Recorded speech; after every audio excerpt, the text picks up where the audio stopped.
வணக்கம். முதலில் தலைப்புச் செய்திகள். விடுதலை புலிகள் அமைப்பின் பெயரை பயன்படுத்தி போலி பிரசாரம், சபையில் தெளிவுபடுத்திய விஜயபால. நீதிபதிகளின் ஓய்வு பெறும் வயது எல்லை உயர்வு, நாமல் எம்பி முன்வைத்துள்ள குற்றச்சாட்டு. படையினர் வசம் இருக்கும் தமிழ் மக்களின் காணிகள் தொடர்பில் ஜனாதிபதி விடுத்துள்ள பணிப்புரை. இந்தியாவில் உள்ள இலங்கை தமிழ் அகதிகள் அரசாங்கத்தின் விசேட அறிவிப்பு. லண்டன் விவகாரத்தில் சிக்கிய ரணில், வெளியாகவுள்ள முக்கிய ஆதாரம். வரலாறு காணாத நெருக்கடி, கடனில் சிக்கி தவிக்கும் அமெரிக்கா. இனி தொடர்பான விரிவான செய்திகள்.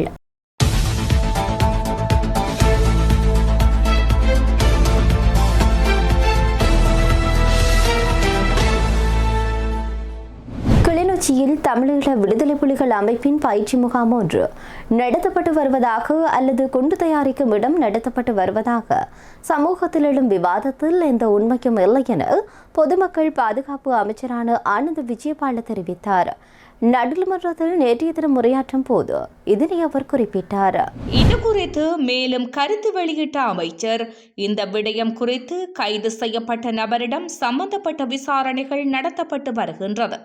இதன் ஆரம்ப கட்ட விசாரணையின் அடிப்படையில் தமிழீழ விடுதலை புலிகள் அமைப்புக்கு ஆதரவான எந்தவொரு பயிற்சி முகாமும் அங்கு நிறுவப்படவில்லை என்பது உறுதியாகியுள்ளது.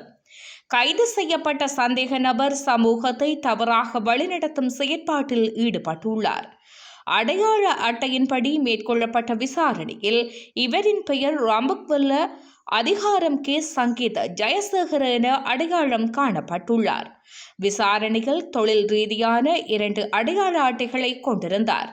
ஒன்றில் வைத்தியர் எனவும் மற்றையதில் மனித உரிமை அமைப்பில் பணிப்பாளர் எனவும் குறிப்பிடப்பட்டுள்ளது. இதில் எந்தவித உண்மைத்தன்மையும் இல்லை. இவர் சமூகத்தில் பொறுப்பேற்ற நடவடிக்கைகளில் ஈடுபட்ட ஒருவர். இவருக்கு 7 முகவரிகள் உள்ளதாக தெரிவிக்கப்படுகின்றது. மேலும் இவருக்கு எதிராக மோசடி குற்றச்சாட்டு உள்ளிட்ட வழக்குகள் பதிவு செய்யப்பட்டுள்ளன. போலி காணி மோசடி குறித்த குற்றச்சாட்டும் வெலிக்கடை காவல் நிலையத்தில் பதிவு செய்யப்பட்டுள்ளது. இந்த நிலையிலேயே குறித்த சந்தேக நபர் தற்போது கைது செய்யப்பட்டு 14 நாட்கள் விசாரணைக்காக தடுத்து வைக்கப்பட்டுள்ளார். மேலும் எந்தவித தீவிரவாத அமைப்புகளின் செயற்பாட்டிற்கும் நாட்டில் அனுமதி அளிக்கப்படாது எனவும் கூறியுள்ளார். நீதிபதிகளின் ஓய்வு பெறும் வயதெல்லையை உயர்த்துவதற்கான அரசாங்கத்தின் முன்மொழிவானது நீதித்துறை மீதான அரசியல் செல்வாக்கை அதிகரிப்பதற்கும் தங்களுடைய பாதுகாப்பை உறுதிப்படுத்திக் கொள்வதற்குமான முயற்சியாகும் என ஸ்ரீலங்கா பொதுஜன பெரமுனவின் நாடாளுமன்ற உறுப்பினர் நாமல் ராஜபக்ஷ தெரிவித்தார். நாடாளுமன்றத்தில் நேற்றைய தினம் உரையாற்றும் போது அவர் இதனை குறிப்பிட்டார். 22வது அரசமைப்பு திருத்தத்தை கொண்டு வந்து நீதிமன்ற நடவடிக்கைகளில் செல்வாக்கு செலுத்த அரசாங்கம் முயற்சிப்பதாக குறிப்பிட்ட அவர், இந்த நடவடிக்கைக்கு மகாநாயக்க தேரர்கள், இலங்கை சட்டத்தரணிகள் சங்கம், ஐக்கிய நாடுகள் சபை மற்றும் காமன்வெல்த் அமைப்பு உள்ளிட்ட பல்வேறு தரப்பினரும் எதிர்ப்புகளை வெளியிட்டுள்ளதாகவும் சுட்டிக்காட்டினார். அவர் மேலும் உரையாற்றுகையில், 16 வயதிற்குட்பட்ட சிறுவர்களை தொழிலில் ஈடுபடுத்துவது தொடர்பான அபராதங்களை அதிகரிப்பதில் எமக்கு எந்தவித ஆட்சேபனையும் இல்லை. எனினும் இது தொடர்பாக இதுவரை கிடைக்கப்பெற்ற முறைப்பாடுகள் மற்றும் அரசாங்கம் எடுத்துள்ள நடவடிக்கைகள் குறித்த முழுமையான விவரங்களை வெளியிட வேண்டும். 18 வயதிற்கு மேற்பட்ட இளைஞர்களுக்கே வேலைவாய்ப்பு கிடைக்காத சூழ்நிலை நிலவுகின்றது. தொழிற்சாலைகள் மூடப்பட்டுள்ளதோடு விவசாயிகள் மற்றும் கடல் தொழிலாளர்கள் தங்கள் உற்பத்திகளை விற்பனை செய்ய முடியாமல் பெரும் சிரமங்களை எதிர்கொண்டுள்ளனர். அரச வைத்தியசாலைகளில் புற்றுநோயாளிகளுக்கு தேவையான நோய் எதிர்ப்பு சக்தியை அதிகரிக்கும் மருந்துகள் உள்ளிட்ட அத்தியாவசிய மருந்துகளுக்கு கடும் தட்டுப்பாடு நிலவுகின்றது என குறிப்பிட்டார். நாடாளுமன்ற உறுப்பினர் ரோஹிணி கவிரத்ன நாடாளுமன்றத்தில் தெரிவித்த கருத்துக்கள் ஹன்சாட் அறிக்கையில் இருந்து நீக்கப்பட்டமைக்கு எதிர்ப்பு தெரிவித்த அவர், இந்த விடயம் குறித்து ஆராய்வதற்கு உடனடியாக தெரிவுக்குழு ஒன்றை நியமிக்குமாறும் நாடாளுமன்றத்தில் வலியுறுத்தினார். கடந்த யுத்த காலத்தின் போது பாதுகாப்பு பிரிவினரால் கையகப்படுத்தப்பட்டு தற்போது விடுவிக்கப்படக்கூடியவை என அடையாளம் காணப்பட்டுள்ள கிழக்கு மற்றும் வடக்கில் இருக்கக்கூடிய காணிகளை உடனடியாக விடுவித்து சம்பந்தப்பட்ட தரப்பினரிடம் உடனடியாக ஒப்படைக்குமாறு ஜனாதிபதி அன்ருகுமார திசாநாயக்க அறிவுறுத்தல் விடுத்திருக்கின்றார். வடக்கு மற்றும் கிழக்கு மாகாணங்களில் யுத்த காலத்தில் இராணுவ முகாம்களை அமைப்பதற்காக கையகப்படுத்தப்பட்ட தனியார் காணிகள் மற்றும் பொதுமக்களால் பயன்படுத்தப்பட்ட அரச காணிகள் ஆகியவற்றை மீண்டும் சம்பந்தப்பட்ட தரப்பினருக்கு விடுவிப்பதை துரிதப்படுத்துவது தொடர்பாக நேற்றைய தினம் நாடாளுமன்ற கட்டட தொகுதியில் நடைபெற்ற கலந்துரையாடலின் போதே ஜனாதிபதி இந்த அறிவுறுத்தல்களை வழங்கினார்.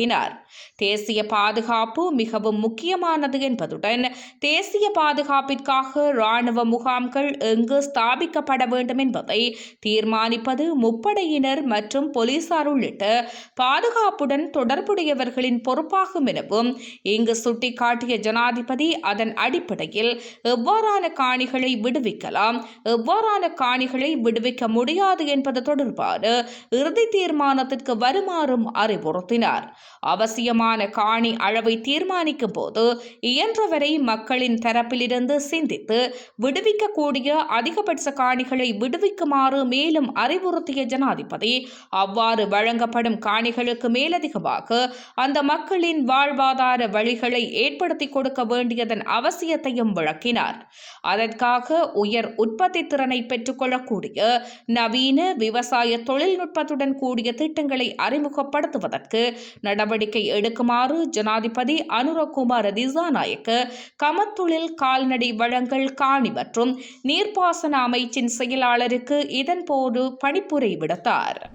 இந்தியாவில் உள்ள இலங்கை அகதிகள் இலங்கைக்கு மீண்டும் திரும்புவதற்கு விரும்புவார்களாயின் அவர்கள் இந்தியாவில் உள்ள இலங்கை தூதரகத்தினூடாக உரிய நடவடிக்கைகளை முன்னெடுக்கலாம் என பொதுமக்கள் பாதுகாப்பு அமைச்சரான அனந்த விஜயபால தெரிவித்தார். நேற்றைய தினம் நாடாளுமன்ற அமர்வின் போது நிலையில் கட்டளை 27/2 கீழ் நாடாளுமன்ற உறுப்பினர் சாணக்கியன் ராசமாணிக்கம் முன்வைத்த கேள்விகளுக்கு பதிலளித்து உரையாற்றும் போது இதனை அவர் குறிப்பிட்டார். அவர் தொடர்ந்து உரையாற்றுகையில் யுத்த காலத்தின் போது இலங்கையில் இருந்து இந்தியாவிற்கு அகதிகளாக சென்றவர்கள் மீண்டும் இலங்கைக்கு திரும்பும் போது அவர்கள் எதிர்கொள்ளும் சிக்கல்களுக்கு தீர்வு காண்பதற்குரிய நடவடிக்கைகளை மேற்கொள்வதற்கு அமைச்சரவை அனுமதி அளித்துள்ளது. அனுமதிக்கப்பட்ட விமான நிலையங்களின் ஊடாக நாட்டிலிருந்து வெளியேறி வெளிநாடுகளுக்கு செல்லாதவர்கள் மீண்டும் நாட்டிற்கு வரும்போது எதிர்கொள்ளும் தடைகளை நீக்குவதற்கு அமைச்சரவை அனுமதி அளித்துள்ளது. அதற்கமைய செயற்படுமாறு குடிவரவு குடியகல்வு திணைக்களத்திற்கு அறிவுறுத்தப்பட்டுள்ளது. அங்கீகரிக்கப்பட்ட வகையில் நாட்டை விட்டு வெளியேறாதவர்கள் மீண்டும் நாட்டிற்கு வரும்போது அவர்கள் கடந்த காலங்களில் கைது செய்யப்பட்டார்கள். குடிவரவு குடியகல்வு திணைக்களம் சட்டத்திற்கு அமைவாகவே அவ்வாறு செயற்பட்டது. தற்போதைய தீர்மானத்திற்கு அமைய புதிய திருத்தங்களை முன்னெடுக்க உரிய வழிமுறைகள் ஏற்படுத்தப்பட்டுள்ளன.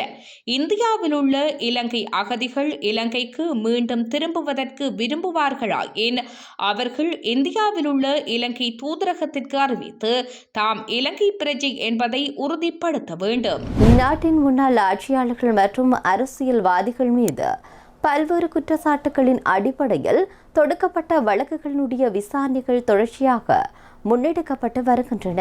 இந்த நிலையிலேயே மொட்டு கட்சியின் முன்னாள் நாடாளுமன்ற உறுப்பினரான பசில் ராஜபக்ச நீதிமன்றத்தில் முன்னிலையாகாத நிலையில் அவர் முன்பு வழங்கியிருந்த 30 லட்சம் ரூபாய் பிணைத் தொகையை அரசுடைமையாக்குமாறு மாத்தறை நீதவான் உத்தரவிட்டுள்ளார். அதே சமயம் அரச பணத்தில் 166 லட்சத்தை தனது தனிப்பட்ட தேவைக்காக பயன்படுத்தியதாக முன்னாள் ஜனாதிபதி ரணில் விக்ரமசிங்கவின் மீது தொடுக்கப்பட்ட வழக்கில் தற்பொழுது நிரூபிக்கத்தக்க ஆதாரம் ஒன்று கசிந்துள்ளதாகவும் தகவல்கள் வெளியாகியுள்ளன.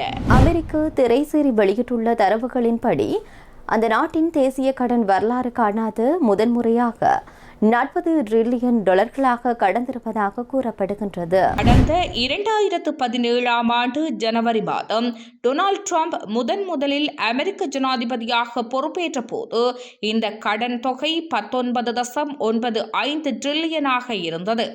ஆனால் தற்போது அது இரட்டிப்பாகி 40.047 டிரில்லியனாக உயர்வடைந்துள்ளது. கடந்த சில ஆண்டுகளில் அமெரிக்காவின் கடன் வளர்ச்சி விகிதம் அச்சுறுத்தும் வகையில் அதிகரித்துள்ளது. 2026ஆம் ஆண்டின் ஆரம்பத்தில் 39 டிரில்லியனாக இருந்த கடன் அடுத்த 5 மாதங்களுக்குள்ளாகவே மேலும் $1 டிரில்லியன் உயர்ந்து 40 டிரில்லியன் என்ற ஆபத்தான கட்டத்தை எட்டியுள்ளது. நாட்டின் ஒட்டுமொத்த கடன் தொகையில் 32.266 டிரில்லியன் பொது கடனாகவும் 7.782 டிரில்லியன் அரசாங்கங்களுக்கு இடையேயான கடனாகவும் பிரிவடைந்துள்ளது. அமெரிக்க அரசு செலவழிக்கும் தொகை அதற்கு வரும் வருவாயை விட அதிகமாக இருப்பதால் ஆண்டுதோறும் நிதி பற்றாக்குறை அதிகரித்து வருகின்றது. ட்ரம்ப் மற்றும் ஜோ பைடன் ஆட்சி காலத்தில் கொரோனா கால நிவாரணங்களுக்காக பெருமளவில் கடன் வாங்கப்பட்டது. இராணுவ செலவுகள், மூத்த குடிமக்களுக்கான சமூக நல பாதுகாப்பு மற்றும் மெடிக்கேர் திட்டங்களுக்கான செலவுகள் தொடர்ந்து அதிகரித்து வருகின்றன. வாங்கிய கடனுக்காக அரசு செலுத்தும் வட்டித் தொகையே தற்போது மெடிக்கேர் திட்டத்திற்கான செலவை விட அதிகரித்து நாட்டின் 2வது பெரிய செலவினமாக மாறியுள்ளது. இத்துடன் செய்திகள் நிறைவடைகின்றன. நன்றி.